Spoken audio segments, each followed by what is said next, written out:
نحمده ونصلي على رسوله الكريم اما بعد فاعوذ بالله من الشيطان الرجيم بسم الله الرحمن الرحيم فلما قضى زيد منها وطرا زوجناكها صدق الله العظيم۔ اس میں نبی علیہ السلام نے جو 4 سے زائد نکاح فرمائے ہیں اس پر جو اعتراض کیا جاتا ہے اس کا جواب دینا چاہیں گے۔ نبی علیہ السلام پر نعوذ باللہ یہ حضرات عیش پرستی کا الزام لگاتے ہیں کہ آپ علیہ السلام نے 4 سے زائد نکاح کیے، اور پھر خاص کر حضرت عائشہ صدیقہ رضی اللہ تعالی عنہ سے جو ان کے نوعمری میں نکاح ہوا اس پر ہم نے اپنا کلپ ریکارڈ کروایا ہے، وہ ایک مستقل طور پر کلپ موجود ہے۔ اس پر بھی اشکال کرتے ہیں کہ جی اتنی عمر میں اس بچی سے نکاح کرنے کی کیا ضرورت تھی، اور نبی علیہ السلام پر نعوذ باللہ یہ حضرات گناؤنے الزامات لگاتے ہیں۔ تو سب سے پہلے تو یہ بات ذہن میں رکھے، مسلمانوں کے لیے تو اتنی بات کافی ہے کہ جس اللہ نے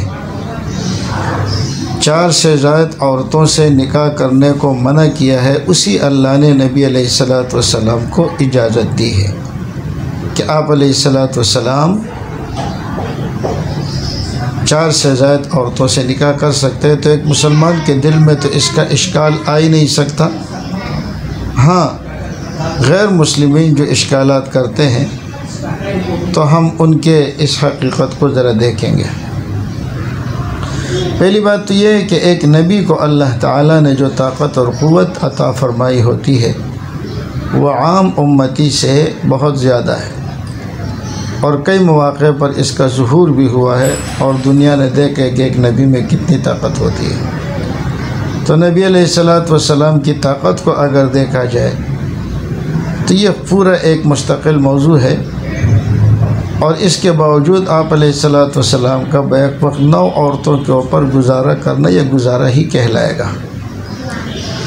دوسری بات یہ ہے کہ انسان کا جو عیاشی کا دور ہوتا ہے وہ عیاشی کا دور تو بلوغ کے بعد شروع ہو جاتا ہے۔ نبی علیہ السلام نے جو پہلا نکاح فرمایا تو آپ علیہ السلام کی عمر مبارک 25 سال تھی، اور حضرت خدیجۃ الکبریٰ رضی اللہ تعالی عنہ اس وقت 40 سال کی تھی۔ پھر یعنی عمر میں اتنا بڑا تفاوت، اور وہ بھی بیوہ۔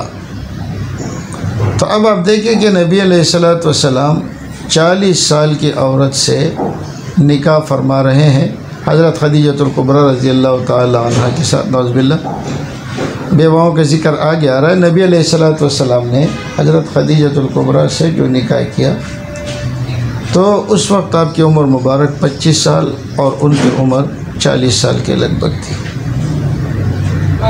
تو ایک آدمی جو عیش پرست ہوتا ہے وہ اتنے بڑے تفاوت کے ساتھ نکاح کرتا ہے، اور پھر 25 سال یہ آپ کے نکاح میں رہی۔ تو نبی علیہ السلام کی عمر مبارک اس وقت 50 سال تھی۔ 50 سال تک کی عمر کو آپ نے حضرت خدیجۃ الکبریٰ رضی اللہ تعالی عنہ کی معیت میں گزارا۔ جب آپ کی عمر مبارک 50 سال ہو گئی تو حضرت خدیجۃ الکبریٰ رضی اللہ تعالی عنہ وفات پا گئی، اور پھر 50 سال کی عمر میں نبی علیہ السلام نے آگے نکاحوں کا سلسلہ شروع کیا۔ آپ نے حضرت سودا بنت زمعہ سے نکاح فرمایا جو ایک بیوہ تھی، اور ان کے تالیف قلب کے خاطر نبی علیہ السلام نے ان کے ساتھ نکاح فرمایا۔ نبی علیہ السلام کی کئی حیثیتیں ہیں۔ ایک حیثیت ہے بحیثیت بشر اور انسان کے، یعنی جہاں انسان کے بشری تقاضے ہوتے ہیں تو بحیثیت بشر اور انسان کے آپ علیہ السلام نے یہ 2 نکاح فرمائے، حضرت خدیجہ کے ساتھ 25 سال کی عمر میں، اور حضرت سودا کے ساتھ 50 سال کی عمر میں۔ تو اب ان دونوں نکاحوں کو آپ دیکھیں، عمر کا اتنا بڑا تفاوت، کیا اس کو کوئی شخص عیش پرستی کہہ سکتا ہے؟ نبی علیہ السلام کی جو دوسری شان تھی وہ شان نبوت تھی، اس لیے کہ نبی کے ذمہ جو ذمہ داریاں ہوتی ہے وہ ایک عام آدمی کے پاس نہیں ہوتی۔ نبی علیہ السلام کی جو ذمہ داری تھی وہ ایک نبی کی تھی، اور نبی کے تمام باتوں کو، نقل و حرکت کو امت تک پہنچانا تھا، اور ظاہر ہے کہ بڑا تفصیل طلب کام ہے، محنت طلب کام ہے۔ فرمایا وَاذْكُرْنَ مَا يُتْلَىٰ فِي بُيُوتِكُنَّ مِنْ آیَاتِ اللَّهِ وَالْحِکْمَةِ، یہ ذمہ داری تھی۔ تو اس کے لیے ایک ایسی عورت کی ضرورت تھی کہ جو دنیاوی جھنجھٹوں سے پاک ہو، تعلیم کے قابل ہو، اور اس کے لیے اللہ تعالیٰ نے حضرت عائشہ صدیقہ رضی اللہ تعالی عنہ کا انتخاب فرمایا۔ خود نبی علیہ السلام حضرت عائشہ سے فرماتے کہ تجھے مجھے خواب میں دکھایا گیا تھا کہ یہ تمہاری بیوی ہے، اور پھر حضرت عائشہ صدیقہ رضی اللہ تعالی عنہ نے جو کام کیا، ظاہر ہے کہ نبی علیہ السلام تو عورتوں کے لیے بھی نبی، مردوں کے لیے بھی نبی، سب کے لیے۔ تو عورتوں کے زیادہ تر مسائل حضرت عائشہ صدیقہ رضی اللہ تعالی عنہ سے انہوں نے سیکھے۔ وہ فقیہ تھی، اور لوگ جا کر ان سے مسائل پوچھتے تھے۔ صحابہ کرام جب کسی مسئلے میں اختلاف رکھتے تو حضرت عائشہ کے پاس آ جاتے۔ تو حضرت عائشہ صدیقہ رضی اللہ تعالی عنہ سے جو نکاح ہوا، یہ اس بنیاد پر ہوا تھا تاکہ نبوت کے کام میں آپ کے معاون بنے۔ تو بشری تقاضوں کے تحت آپ نے 2 نکاح کیے۔ نبوت کے کام کے لیے نبی علیہ السلام نے حضرت عائشہ کا انتخاب کیا، اور یہ حقیقت میں من جانب اللہ تھا۔ دوسرا، نبی علیہ السلام معاشرے کے ایک فرد تھے، تو اس معاشرے کے فرد ہونے کی حیثیت سے جب جنگ احد ہوئی تو اس میں کئی سارے صحابہ شہید ہوئے، اور ان کے بچے اور عورتیں وہ پیچھے رہ گئے۔ عورتیں بیوہ بن گئی، بچے یتیم بن گئے۔ تو ایسی صورت میں مسلمانوں کی ذمہ داری تھی کہ وہ لوگوں کی مدد کرے، ایسے عورتوں سے نکاح کرے، ایسے بچوں کی کفالت کرے۔ تو اس کے لیے نبی علیہ السلام نے حضرت حفصہ، حضرت زینب اور حضرت ام سلمہ رضی اللہ تعالی عنہن ان سے نکاح کیا، اور یہ 3 وہ تھے جن کے شوہر جنگ احد میں شہید ہو چکے تھے۔ تو اب آپ دیکھیے، یہ تو ان کو سہارا دینے کے لیے تھا، اور آپ کی دیکھی صحابہ کرام کے لیے آپ نمونہ تھے، تو انہوں نے بھی اس طریقے سے بیواؤں سے نکاح کر کے اور ان کے بچوں کی کفالت اور ذمہ داری لی۔ تو یہ نبی علیہ السلام چونکہ معاشرے کے فرد تھے، تو آپ نے اپنی ذمہ داری سمجھی تاکہ ان بیواؤں کو سہارا دیا جائے، اور یہ بیواؤں کو سہارا دینے کے معاملات میں آپ نے یہ نکاح کیے، حالانکہ اس وقت آپ کی عمر جوانی سے آگے جا چکی تھی۔ یعنی جس میں جوانی کے جذبات ہوتے ہیں نا، وہ جذبات انسان میں اس عمر میں نہیں رہتے۔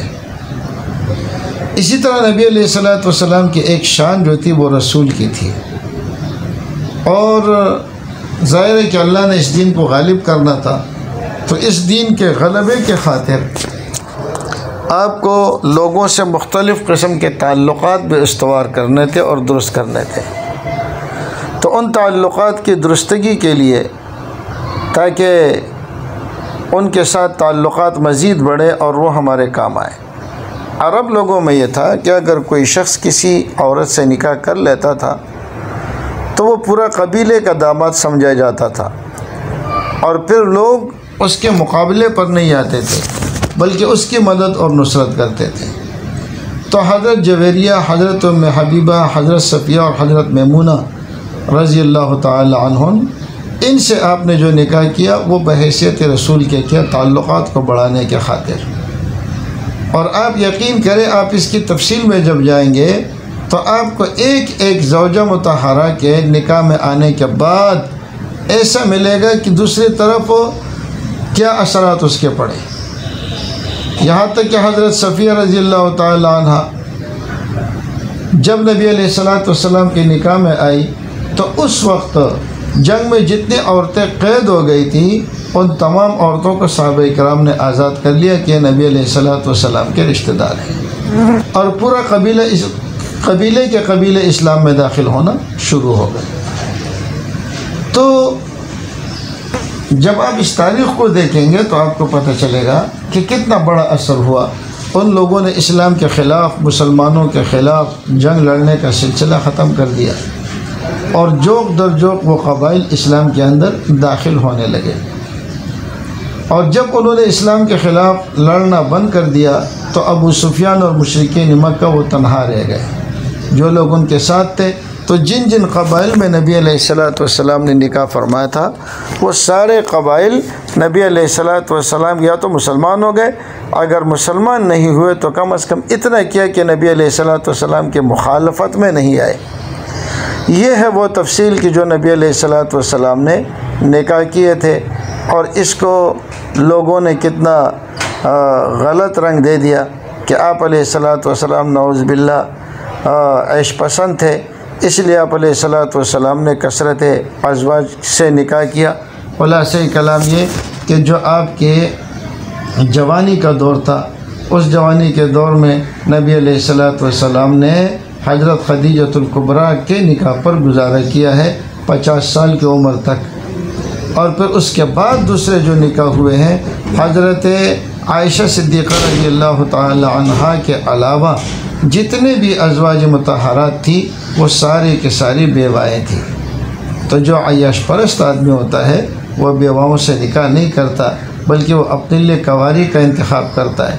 اور حضرت عائشہ سے جو آپ کا نکاح ہوا تھا تو اس کی وجوہات بھی ہم نے آپ کو بتا دی کہ وہ ایک علمی خدمت کے لیے بحیثیت نبوت کے نبی علیہ السلام نے ان سے نکاح فرما لیا تھا۔ پھر عجیب بات یہ ہے کہ ان نکاحوں کو اس زمانے کے جو مشرکین تھے انہوں نے تو کبھی بھی اس کو اعتراض کی نظر سے نہیں دیکھا، نہ نبی علیہ السلام پر کوئی اعتراض کیا، لیکن آج کے دور کے ملحدین ان معاملات کو بلا وجہ اچھال رہے ہیں۔ اللہ انہیں ہدایت۔ تو خلاصہ کلام یہ ہے کہ نبی علیہ السلام نے جو نکاح فرمائے، ایک تو بشری تقاضے کے تحت، جیسے ہر انسان کو اپنے خواہشات کے لیے نکاح کی ضرورت پڑتی ہے، اور دوسرا نبی علیہ السلام نے جو نکاح کیا وہ بحیثیت نبی کہتا کہ نبوت کے کام میں آپ کا ہاتھ دے، جیسے حضرت عائشہ۔ تیسرا، جس کو ہم انسانی ہمدردی یا معاشرتی ضرورت کہیں، کہ احد کے شہداء کے میں سے جو آپ نے 3 بیواؤں سے نکاح کیا، اور اسی طرح اپنے تعلقات کو مضبوط کرانے کے لیے جیسے آپ نے حضرت صفیہ وغیرہ سے نکاح کیا، اسی طرح آپ علیہ السلام نے بحیثیت خاتم النبیین، آپ کی ایک شان خاتم النبیین کی تھی، تو حضرت زینب بنت جحش سے آپ نے اس بنیاد پر نکاح کیا، جس کا واقعہ کچھ یوں ہے، اور قادیانی یہاں گڑبڑ کرتے ہیں، پہلے ہم اس کا ذکر کر چکے ہیں کسی کلپ میں، کہ نبی علیہ السلام کا ایک بیٹا تھا، یعنی کہ متبنہ لیپالک، منہ بولا بیٹا، حضرت زید، تو لوگ اس کو زید ابن محمد کہہ کر پکارتے تھے، اور حضرت زید نے حضرت زینب کو طلاق دی۔ نبی علیہ السلام منع کرتے رہے، لیکن انہوں نے طلاق دی، اور اس کا نتیجہ یہ ہے کہ اللہ تعالیٰ نے نبی علیہ السلام کو حکم دیا کہ وہ ان سے نکاح کرے۔ نبی علیہ السلام اس معاملے سے جھجک محسوس کرتے تھے، بہرحال یہ تفصیلی واقعہ ہے، اور آپ کو نکاح کا حکم اس لیے دیا تاکہ لوگوں کے دل میں یہ جو غلط بات راسخ ہو گئی ہے کہ زید ابن محمد اور پھر ان کی بیوی جو ہے وہ نبی علیہ السلام کی بہو ہے، تو اس وہم کو دور کرنے کے لیے اللہ تعالیٰ نے نبی علیہ السلام کو حکم دیا کہ آپ خود حضرت زینب سے نکاح کر لیں۔ اب یہاں قادیانی یہ اس لیے تھا کہ آپ خاتم النبیین تھے، یہاں قادیانی کہتے ہیں کہ ما کان محمد ابا احد من رجالکم ولکن رسول اللہ، لیکن تو سابقہ وہم کو دور کرنے کے لیے آتا ہے۔ یہاں کون سا وہم پیدا ہوا ما کان محمد ابا احد من رجالکم سے؟ تو وہم یہی پیدا ہوا تھا کہ وہ لوگ کہتے تھے کہ زید ابن محمد اور آپ علیہ السلام کے سارے بچے بچپن میں انتقال کر گئے تھے، تو جب اللہ نے اس کی بھی نفی کی کہ زید بھی نبی علیہ السلام کا بیٹا نہیں ہے تو مشرکین خوش ہو گئے۔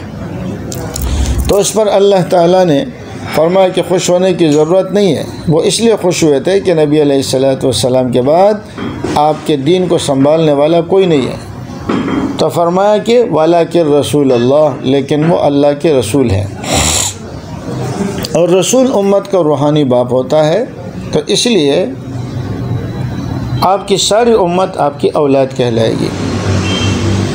اور آگے فرمایا وخاتم النبیین، آپ نبی بھی سب سے آخری ہیں، تو آپ کی امت بھی سب سے زیادہ ہوگی. قیامت تک آنے والی ساری آپ کی روحانی اولاد ہے. دوسرا اس طور پر ربط ہے کہ نبی علیہ الصلوۃ والسلام نے جب خود نکاح کیا تو اس سے لوگوں میں خبر پھیل گئی، تو اشکال پیدا ہوا کہ یہ کام نبی علیہ الصلوۃ والسلام کو نہیں کرنا چاہیے تھا، کسی صحابی سے کرا دیتے تاکہ لوگ آپ کے پیچھے باتیں نہ کرتے. تو اس پر اللہ تعالیٰ نے فرمایا وَلَٰكِن رسول اللہ، وہ اللہ کے رسول ہے، ان کو ان ملامتوں کی پرواہ نہیں ہے. تو پھر اشکال پیدا ہوا کہ آپ کسی اور نبی سے یہ کام لے لیتے، اللہ تعالیٰ نبی علیہ السلام سے کیوں لیا؟ تو فرمایا وخاتم النبیین. تو چونکہ آپ خاتم النبیین تھے، اگر آپ اس سے خود نکاح نہ کر لیتے، کسی صحابی سے کرا لیتے، تو یعنی کسی صحابی سے ایسا کرا دیتے کہ وہ اپنے متبنہ کی بیوی سے نکاح کر لیتا، تو بات میں اتنا وزن نہ ہوتا، اور آپ کے بعد کوئی اور نبی آنے والا نہیں تھا کہ جو اس عظیم کام کو انجام دے دیتے اور اس وہم کو دور کر دیتے. تو بحیثیت خاتم النبیین ہونے کے آپ سے حضرت زینب کا نکاح اسی لیے کرایا گیا تاکہ یہ وہم دور ہو جائے جو لوگوں کے دلوں میں راسخ ہو چکا ہے کہ وہ متبنہ کو بیٹا اور اس کی بیوی کو بہو سمجھتے ہیں. تو چونکہ آپ خاتم النبیین تھے تو اسی لیے یہ کام آپ ہی سے کرایا گیا اور حضرت زینب سے آپ کا نکاح کرایا گیا. تو حضرت عائشہ کے علاوہ جتنی بھی ازواج مطہرات تھی وہ ساری بیوائیں تھیں، اور کچھ تو ڈبل بیوائیں تھیں. جیسے کہ حضرت خدیجہ ہے کہ شیعہ حضرات تو کہتے ہیں کہ وہ کنواری تھی، لیکن اہل سنت والجماعت کے ہاں وہ کنواری نہیں تھی بلکہ وہ ڈبل بیوہ تھی، ان کے 2 شوہروں کا انتقال ہو چکا تھا. اس طرح اور بھی آپ علیہ الصلوۃ والسلام نے بیواؤں سے نکاح کیا ہے. اللہ ہمیں عمل کی توفیق دے. وما علینا الا البلاغ.